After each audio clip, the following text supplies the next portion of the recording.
کہ مصطفیٰ کریم صلی اللہ علیہ وسلم منبر پر تشریف لے جا رہے ہیں اور ہر قدم پر فرما رہے ہیں آمین آمین آمین۔ جب صحابہ کرام نے حضور صلی اللہ علیہ وسلم سے پوچھا کہ حضور آج ہم نے ایک عجیب عمل دیکھا کہ جب آپ منبر پر چڑھ رہے تھے اور ہر قدم پر آمین کہہ رہے تھے، اس کی وجہ کیا ہے؟ ہمارے جبریل امین میرے پاس آئے تھے، انہوں نے کہا کہ اے اللہ محبوب، اللہ نے آپ پر سلام بھیجا ہے اور فرمایا ہے کہ وہ بندہ جو رمضان المبارک کو پائے اور اپنی بخشش نہ کر سکے تو ہے کہ اس کے اوپر حیرت ہے۔ تو ہم نے فرمایا آمین۔ عزیزان اکرام، اس حدیث پاک کا مفہوم یہ ہے کہ وہ بندہ ہلاک ہو جائے تو جس نے رمضان المبارک کو پایا اور اپنی بخشش نہ کر سکے، جس کی دن بھی رحمتوں بھرے، جس کی رات بھی رحمتوں بھرے، اگر اس قدر رحمتیں نشاور ہو رہی ہیں کہ نوافل کا ثواب جو فرضوں کے برابر ہے، اس کے باوجود بھی اگر ہم پھر بھی عبادت نہ کر سکیں اور ہماری عبادت تمام سال کے برابر نہ ہو سکے تو عزیزان گرامی قدر پھر ہمارا زندگی کا فائدہ کیا ہے؟ ہماری نوجوانی کا فائدہ کیا ہے؟ اللہ تبارک و تعالیٰ کو نوجوان کی عبادت بہت زیادہ پسند ہے۔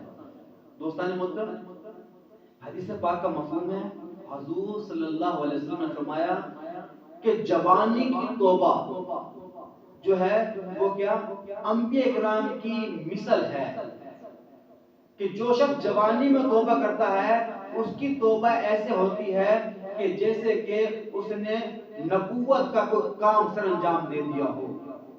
یعنی کہ بتانے کا مقصد یہ ہے کہ جوانی میں توبہ کرنا اس قدر اللہ کو پسند ہے کہ جس طرح سے اللہ تبارک و تعالی نبیوں کو چن لیا اپنا پیغام رسائی کے لیے، اپنی مخلوقات کی ہدایت کے لیے۔ جب کوئی نوجوان بندہ اللہ تبارک و تعالی کی بارگاہ میں توبہ کرتا ہے تو اللہ تبارک و تعالی اس کی توبہ کو قبول فرما کر اس کو بھی منتخب کر لیتا ہے کہ تو بھی نمازیں پڑھ اور اللہ کی راہ کے اندر جو کام میرے نبیوں نے کیا تبلیغ والا اس کام میں لگ جا۔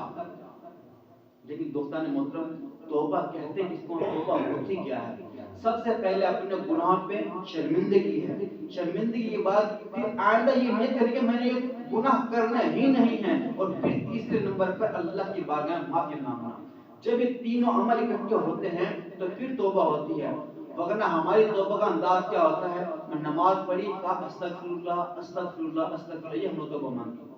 ایسا نہیں کہنا، توبہ کا مطلب ہے کہ سب سے پہلے اپنے گناہوں پہ شرمندہ ہونا ہے، شرمندہ ہونے کے بعد پھر یہ دل میں تہیہ کرنا کہ آج کے بعد میں گناہ نہیں کروں گا۔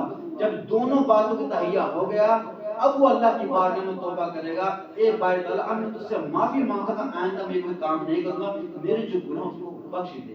اور پھر دوستان محترم، پھر اندر مومن کو چاہیے کہ جو راہ دین مدین ہے اس پر عمل کرے۔ اللہ تبارک و تعالیٰ کی بارگاہ میں دعا خالق میں عمل کی توفیق عطا فرمائے۔